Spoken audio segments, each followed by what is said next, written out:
Steve, thanks for joining us today. Thanks, Brian.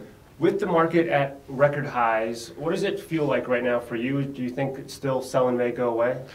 Well, it's a little early to proclaim the sell in May trade to be in effect, but there are definitely some worrisome signs out there. In many ways, the fact that we have been muddling along near new highs with the VIX also muddling along near all-time lows with a 10 handle, that could sometimes make people wonder whether we have seen an excess of greed and an absence of fear.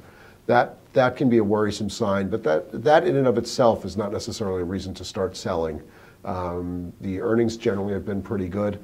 I think we're in a wait-and-see mode. There'll be some world events and some economic events that'll give us some greater clarity. And it also, quite truthfully, it's actually more sell in July. I know the trade is sell in May and go away, but actually the real, I've seen some research that shows that May through July can often be a positive time as well, but July through October usually is the most treacherous time in the market. So I don't want to put a time frame on it right away. Sure. A little bit over 100 days into Trump's presidency. The Trump trade, is it on? Is it off? The Trump trade is on to the extent that the market, some of the market leaders that benefited from the Trump trade remain market leaders. On the other hand, certain aspects of it have started to fade away. You've seen sell-offs in a lot of the industrial commodities, which have then sort of followed through in the stocks that follow them. With oil trading, let's say around the $48 level, that's usually the biggest tell of a strong economy or not. And so I think a lot of the economic response that people might have been expecting in the early part of the Trump administration we haven't seen it yet, and some of those aspects of the trade seem to be fading. But again, the market keeps muddling along with near its highs, and so it's too early to proclaim that trade dead. Okay.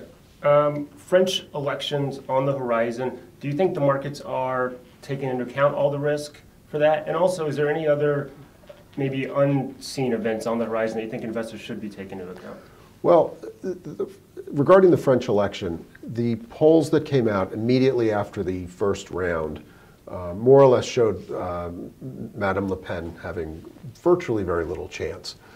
They actually have been tightening up since then, but still to a point where her likelihood of victory remains small. If she were to pull something out, that could really surprise the markets, because that is really not factored in. I would look for a big move in stock markets and currency markets if that were to happen. I still believe that it's a low likelihood event, although it's a non-zero probability, and I think the market has got the probability closer to zero than non-zero. As far as other events on the horizon, we'll see what the Fed has up their sleeve in the next couple of meetings. They still have indicated that 2 rate hikes over the course of the year may be likely. We'll see where that takes us. And as always, there's economic numbers coming out. We've seen a bit of a dichotomy between what they're calling the soft numbers and the hard numbers. Soft numbers being things that involve sentiment, things that involve things like consumer confidence, stuff like that.